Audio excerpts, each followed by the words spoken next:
தங்கலான் தங்கலான் படம் வந்து அதை பற்றி பேசும்போது தங்கலான் என்ன அப்படின்றது வந்து எல்லாருக்குமே இந்த டீசர் அண்ட் ட்ரெய்லர்ஸ் வந்து வரப்பவே வந்து உங்களுக்கு எல்லாருக்குமே வந்து தெரிஞ்சிருக்கும். நீங்கள் சில ஐடியாஸ் புரிஞ்சிருப்பீங்க. அண்ட் வந்து என்னுடைய திரைப்படங்கள் என்னவா இருக்கும், என்ன மாதிரியான வந்து பாலிடிக்ஸ் நான் பேசுவேன் அப்படின்ற மாதிரியான ஒரு முன்முடிவுகளும் உங்களுக்கு இருக்கும்.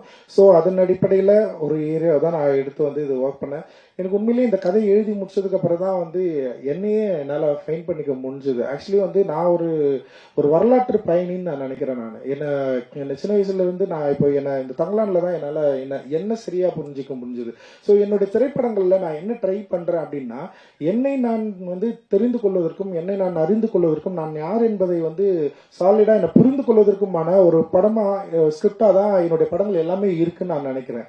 லைக் அட்டகத்தியா இருக்கட்டும், மெட்ராஸா இருக்கட்டும், கபாலி, காலா, நட்சத்திர நகரது, சார்பட்டா பரம்பரை, இது எல்லாத்துலயுமே வந்து நான் என்ன தேடிட்டே இருக்கிறேன். இப்போ நீங்க சார்பட்டா பரம்பரையில கூட வந்து கபிலன் பேசுற டயலாக்கா இருக்கட்டும், அண்ட் வந்து கபிலனை வந்து ஸ்டேஜ் பண்றதா இருக்கட்டும், நட்சத்திரம் நகரோட ரெனேவா இருக்கட்டும், கபாலி கேரக்டரா இருக்கட்டும், காலாவா இருக்கட்டும், இது எல்லாமே நானா இருக்கிறேன் அப்படின்றத வந்து நான் வந்து கொஞ்சமா தான் நான் புரிஞ்சுக்க ஆரம்பிச்சேன். ஏன் இந்த கதாபாத்திரங்களை நான் வந்து முன்னிலைப்படுத்தணும், ஏன் இந்த கதாபாத்திரங்களை பற்றி நான் வந்து எழுதணும், ஏன் இந்த வாழ்க்கையை நான் வந்து தேடிக்கிட்டே இருக்கிறேன். அப்போ வரலாற்றில் நான் யாரு, வரலாற்றில் வந்து நான் என்னவா இருக்கிறேன், நான் என்ன வந்து இங்க மக்கள்கிட்ட வந்து டிஸ்கஸ் பண்ண விரும்புறேன் அப்படின்றது வந்து என்னுடைய திரைப்படங்கள் மூலமாக நான் தேடுகிற ஒரு வரலாற்று பயணியா இருக்கிறேன் அப்படின்றத வந்து நான் தங்களால என்னை வந்து சரியா ஃபைன் பண்ணிக்கிட்டேன் அப்படின்னு நான் நினைக்கிறேன். நான் ஸோ இது ஒரு ஜேர்னியா தான் இருக்கு.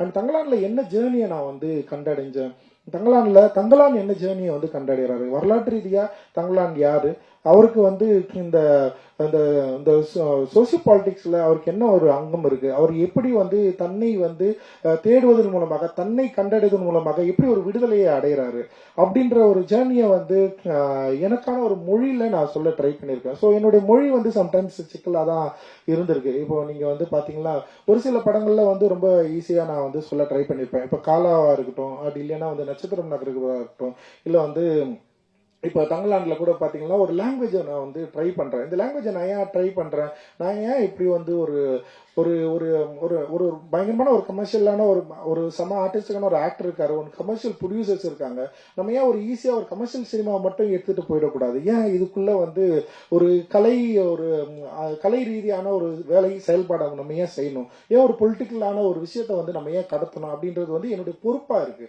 ஸோ அந்த பொறுப்பு ஒரு மொழியை வந்து நான் தேர்ந்தெடுக்கிறேன். ஒரு சினிமாவை நம்ம இப்படி சொல்லலாம், இந்த சினிமாவுக்கு இப்படி ஒரு லாங்குவேஜ் தேவைப்படுது, ஸோ இந்த சினிமாவை இப்படி சொல்லலாம்னு முடிவு பண்றப்பவே நான் ஆடியன்ஸ்க்கு பத்தியே நான் யோசிக்க ஆரம்பிக்கிறேன். அப்ப ஆடியன்ஸ் கிட்ட வந்து நம்ம இந்த படம் வந்து நம்ம பேசுறப்போ ஆடியன்ஸ்க்கு வந்து இது கனெக்ட் ஆகுமானா, ஆடியன்ஸ் வந்து இதை புரிஞ்சிக்கக்கூடிய மனநிலை அவர்களுக்கு உருவானதா நான் வந்து நினைச்சிருக்கேன். ஏன்னா சமீபத்தில் உருவான நிறைய திரைப்படங்கள் ஆடியன்ஸ் வந்து பயங்கரமா வந்து சப்போர்ட் பண்ணிருக்காங்க. அண்ட் தமிழ் ஆடியன்ஸ் வந்து எப்பவுமே பயங்கர ஃபார்வர்டா இருந்திருக்காங்க. நாட் ஓன்லி வந்து அவங்க வந்து கமர்ஷியல் படம் இல்ல ஆர்ட் படம் அப்படின்னு பிரிச்சு பார்த்ததே கிடையாது. அவங்க எல்லாமே வந்து ஒரு மெயின் ஸ்ட்ரீம் சினிமாவை தான் பார்த்திருக்காங்க.